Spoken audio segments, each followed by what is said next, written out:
and they grow, they create a momentum for the whole community. And it's easy to forget, a lot of the firms we now have as common names started very small, whether it was Ford Motor Company, or it was Google, or it was Microsoft, or for that matter, it was Boeing Airlines. I mean, you go out and look at places, you go back to the very beginning, and fairly often you'll find that they were really very small operations initially. And for everyone that succeeds, there are going to be a bunch that survive and make a good living for a family for generations, and there'll be some that disappear.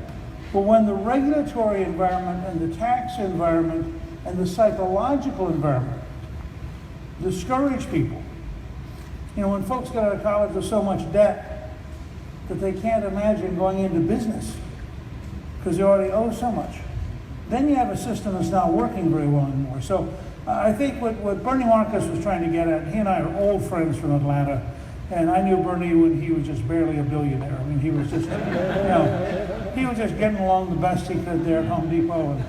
And, but I knew, and he told great war stories about the early days and what it was like when this was a dream. And when he and his partner got fired from their jobs, and they just said, okay, let's go out and found Home Depot because we haven't got anything better to do right now. And he says over and over again, given the current regulations and the current taxation, he could not found Home Depot today.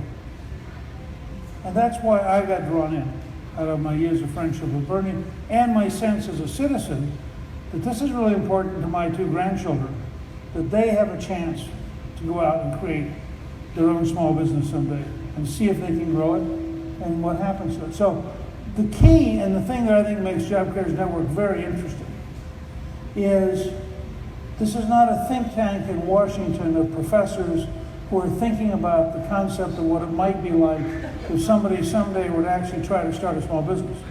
This is a very serious effort to reach out and figure out ways using the internet and social media to interact with real small business owners and find out what are your problems, what needs to get fixed, what red tape drives you crazy, you know, which taxes are the most destructive, what things would be the most helpful in terms of what you want to get done over the next 5 or 10 years. And so I just want to come out and tell you that we are very committed at Gingrich Productions to working with the Job Creator Network.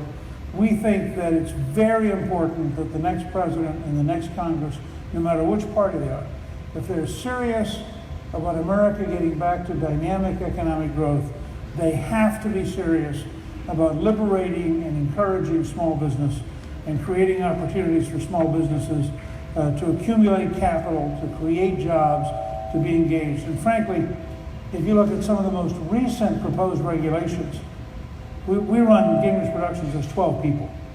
So we count as a small business. And we're looking right now at the effect of these proposed regulations that basically we have two people who fit under the cap where you have to pay, we have to really track every hour and either figure out comp time or overtime or whatever. And in both their cases, what it will do, because they're very young and they're brand new, is it will limit the amount they can learn.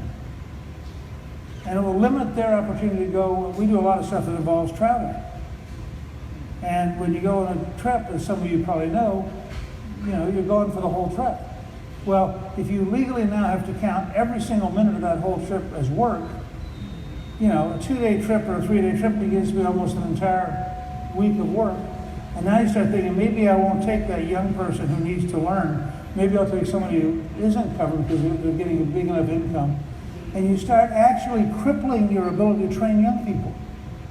The opposite of what you would think that they intended when they were doing this. So we're very committed to working with you, to learning from you, to working through the Job Creators Network. I'm delighted to be here. I'd be glad to meet all of you individually if we have a minute afterwards. I'm thrilled to be with the governor. He is doing a great job. And he has the right vision because he actually understands creating jobs. And he actually understands what it means to be in business and to have to meet a payroll and have to deal with lawyers and have to deal with regulators and all the different things nowadays that are necessary. You know, Henry Ford had to both invent the automobile and figure out how to deal with all the modern regulators. I'm not sure we wouldn't still be with horse and buggy. So I'm very grateful. And we look forward to working with you. I hope you're going to work with the Job Creators Network.